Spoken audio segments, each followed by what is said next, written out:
Hello दोस्तों, नमस्कार। मैं हीरालाल अनजान, आप देख रहे हैं अनजान लोकगीत सागर। आइए दोस्तों, ये 14 अप्रैल के उपलक्ष्य में एक छोटी सी गीत प्रस्तुत है। एक पत्नी अपने पति से जिद किया है का पुराने गीत में किया गया है। दोस्तों, गीत पसंद आए तो लाइक शेयर कमेंट करना। गाने के बोल है, भीम के सुंदर नगरिया हो, पियवा लौटा देखा है।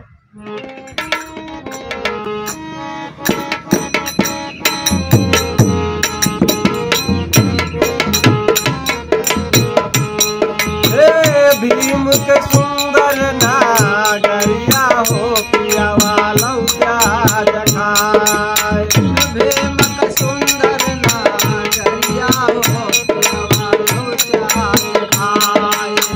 भीम के सुंदर नागरिया हो, पियवा लौटा देखाए। लौटा देखाए पिया, लौटा देखाए हो, लौटा देखाए पिया, लौटा देखाए हो, लौटा देखाए पिया, लौटा देखाए हो।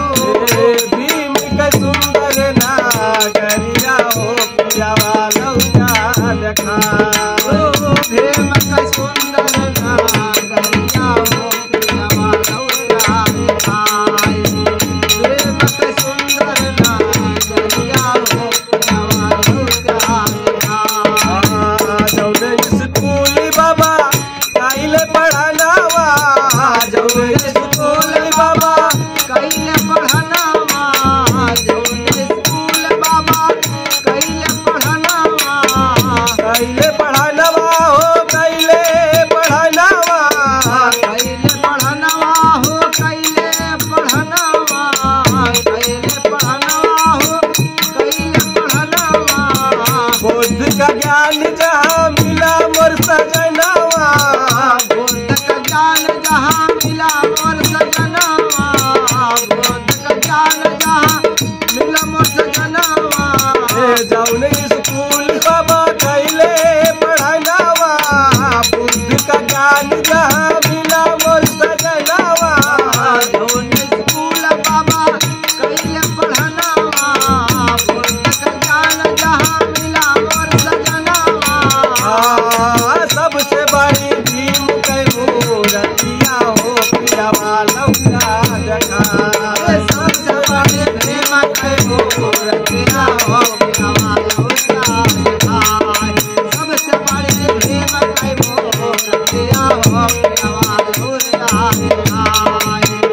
भीम के सुंदर नागरिया हो, पियवा लौटा देखाए। भीम के सुंदर नागरिया हो, पियवा लौटा देखाए। भीम के सुंदर नागरिया हो, पियवा लौटा देखाए। जौनी जगह बाबा लिखे संविधानवा, जौनी जगह बाबा लिखे संविधानवा, जौनी जगह बाबा लिखे संविधानवा। हुआ पिया जाबू हम लइके मिसनवा, हुआ पिया जाब हम लइके निसनावा, हुआ पिया जाब हम लइके निसनावा। लइके मिसनवा हो, लइके मिसनवा, हुआ पिया जाब हम लइके मिसनवा। हुआ पिया जाब हम लइके निसनावा, हुआ पिया जाब हम लइके निसनावा।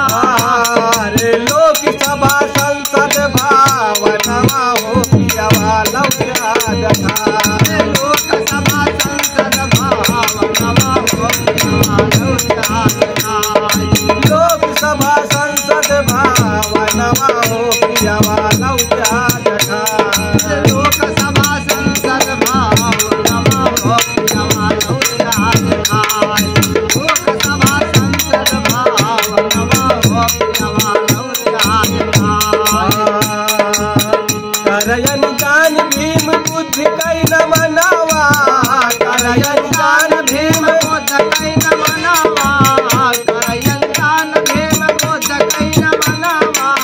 14 अप्रैल दिवस जन्मा ललनावा, 14 अप्रैल दिवस जन्मा ललनावा, 14 अप्रैल दिवस जन्मा ललनावा। अरे भीमा कैसे अंगनवा हो पियावा लौटा देना भीम का सुंदर अंगनवा हो पियावा लौटा देना भीम का सुंदर